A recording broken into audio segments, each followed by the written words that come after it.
एक बार भगवान बुद्ध जेतवन विहार में रह रहे थे। भिक्षु चक्षुपाल भगवान से मिलने के लिए आए थे। उनके आगमन के साथ उनकी दिनचर्या, व्यवहार और गुणों की चर्चा भी हुई। भिक्षु चक्षुपाल अंधे थे।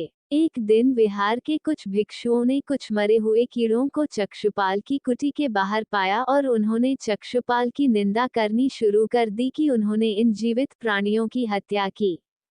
भगवान बुद्ध ने निंदा कर रहे उन भिक्षुओं को बुलाया और पूछा कि क्या तुमने भिक्षु को कीड़े मारते हुए देखा है? उन्होंने उत्तर दिया नहीं। इस पर भगवान बुद्ध ने उन साधकों से कहा कि जैसे तुमने उन्हें कीड़ों को मारते हुए नहीं देखा, वैसे ही चक्षुपाल ने भी उन्हें मरते हुए नहीं देखा और उन्होंने कीड़ों को जानबूझकर नहीं मारा है, इसलिए उनकी भर्त्सना करना उचित नहीं है। भिक्षुओं ने इसके बाद पूछा कि चक्षुपाल अंधे क्यों हैं? उन्होंने इस जन्म में अथवा पिछले जन्म में क्या पाप किए? भगवान बुद्ध ने चक्षुपाल के बारे में कहा कि वे पूर्व जन्म में एक चिकित्सक थे।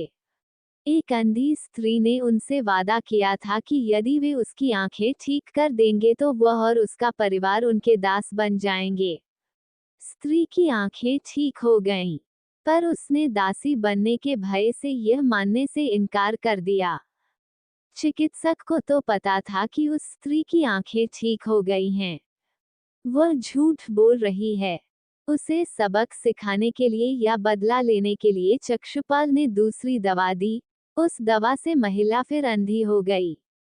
वह कितना ही रोई पिटी, लेकिन चक्षुपाल जरा भी नहीं पसीजा।